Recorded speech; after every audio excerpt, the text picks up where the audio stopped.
Joseph Cavalier, AthleteNext.com. So today we're going to start building some mass, and our weapons of mass construction are going to be these two bands. You see, a lot of people have a misconception about band training. They think that there's no way that you can build mass with bands. It might be true if you're focusing on the big exercises and the big muscles, but bands are actually the perfect tool to train the small muscles that support the big muscles to help you make those muscles bigger. Today I'm going to show you the 8 best exercises you can start doing and need to start doing if you want to start increasing the amount of weight that you lift on your bigger exercises by paying some attention to those often overlooked muscles. Okay, first up is our band pull apart, and this is one of those exercises that targets the shoulder girdle. And get used to it because our first 5 exercises are going to target this area of our body. The band pull apart is going to help us to strengthen our rhomboids. And for anybody that has any kind of scapular instability, especially a winging of the scapula, where they start to kind of come off of your back, the middle portion of the scapula can't stay fixed onto your back, that causes some major instability issues when you try to go bench press. Now, it can be due to a weak serratus that the next exercise here will address. And these are our serratus punches. Now, right here, all we're trying to do is keep a straight arm and just straighten it even further. If you think you've reached out as far as you can go, try to reach out even further. You do this because you're trying to make sure that the serratus is strong enough to hold your shoulder blade up against your rib cage no matter what happens with your arm, no matter how you're moving your arm. You want that stability against your rib cage, even if it's rotating up or down. It needs to be able to stay in contact with your rib cage if you want to be able to press strongly. Remember, if you're trying to execute a push with some serious strength behind it, you have to have a stable base to work off of. If I was trying to push this wall and my feet gave out, guess what? I have no ability to push with any force into that wall. The same thing's happening here with our bench press. If you want to be able to push away and you don't have any stability down below, you're not going to be able to push as hard. So these 2 exercises are critical to sort of work on that 1-2 combination.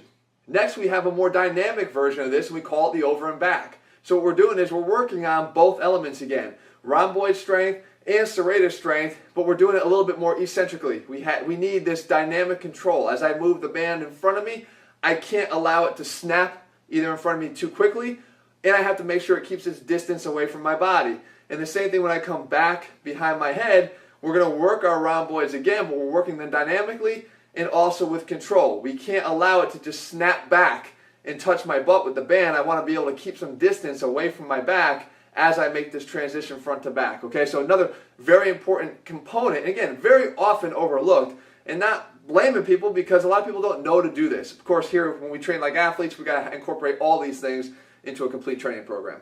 Okay, moving on, we're still on the shoulders, but we want to work on different areas of the shoulders, and this time you got to work on those lower traps. The lower traps are going to kind of pull down and back, so it's going to keep your shoulder blades tucked down and back. Again, a very essential part of executing a proper bench press, or at least a safe bench press. So working on them here with this overhead jackhammer is a great way to get this area nice and strong. And again, you incorporate this into your daily or at least into your weekly training plan so that you have strong enough scapula so that it carries over when you go to do your bench press and you can bench press without incurring injury. Or at least if you're not going to incur injury, at least increase the strength that you have on this exercise. Okay? So then we move on to another extremely important part of our shoulder joint, and that is the rotator cuff. And what we have to do here is we actually incorporate it into one of my favorite exercises that works our entire upper back, and it's the face pull. But you can see as I try to pull back, if I try to bring my thumbs back behind me, as I'm showing you here, that now gets a little bit of external rotation up at the shoulders. And the only muscles that externally rotate the shoulders are the rotator cuff. 3 of the 4 muscles in there, the rotator cuff. If you are not doing exercises that purposely externally rotate your shoulder, you're going to set yourself up for an injury. 100% of the time, that's what's going to happen. So you have to have devoted exercises that externally rotate your shoulder. Again, this is something that we take care of automatically in our AthleteNext training systems because we know how important it is to your overall shoulder health and how long you can stay in the gym and how big and strong you can ultimately become. But this exercise is a great way to do that. Next up, number 6, now we move down to the lower body where we attack the hips. And the hips are an area now that have lots of muscles that intertwine and work together, and a lot of times it's the smaller ones that don't get the attention. Sure, we work on our quads, yes, we work on our hamstrings, but do we work on the smaller muscles? You have to if you want to get the most out of those other muscles when you're trying to execute bigger lifts. So we work on one of the most fundamental movements of the lower body for anything, for a deadlift, for a squat. It's the hip hinge. This hip hinge can be actually strengthened in a really fundamental way with our hip hinge band exercise. You literally just anchor the band around your body.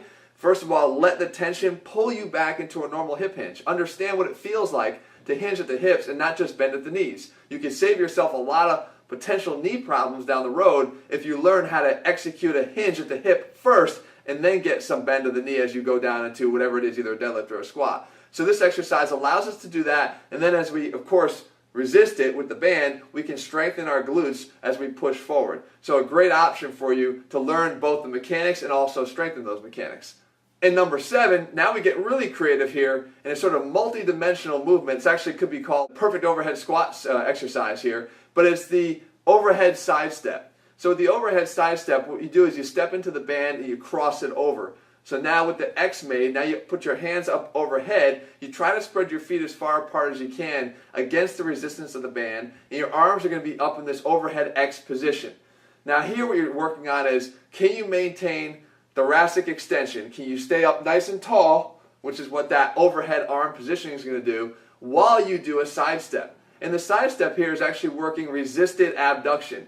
And I will tell you, you will be amazed at how weak we are in our hips and the ability to abduct. Some people can't even lay on the ground. These are elite level athletes, can't even lay on the ground and execute 25 leg lifts, Jane Fonda style, without it burning so bad that they can't even make it there.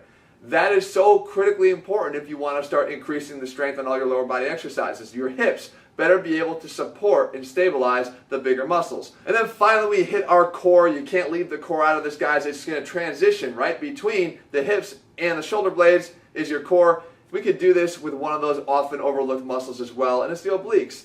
Again, everyone likes to focus on the six-pack abs, but really what's more important to the function of the abs are the horizontally running and the diagonally running internal and external obliques. So if you want to get stronger at all your core-related movements, you better start working on your ability to get stronger through rotation.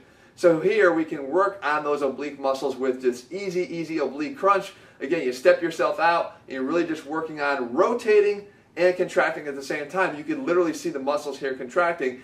You want to be able to put your own fingers right on those muscles and feel them contract. They're very easy muscles to feel. Even if you're carrying a little bit of body fat, you can still feel these muscles kind of working, and you want to get into the habit of making them work more often.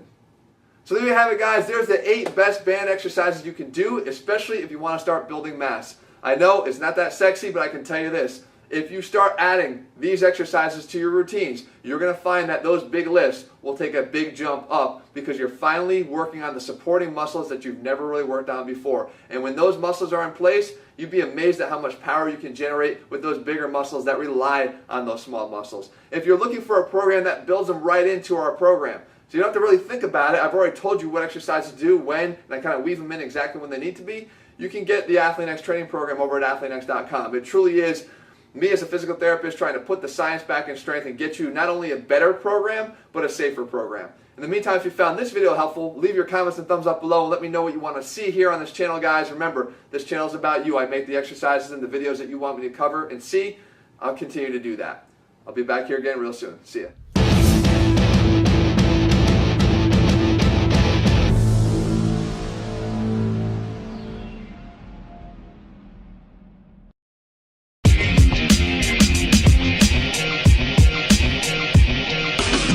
What's up, guys? Jeff Cavalier, AthleanX.com. So today we're going to start building some mass, and our weapons of mass construction are going to be these 2 bands.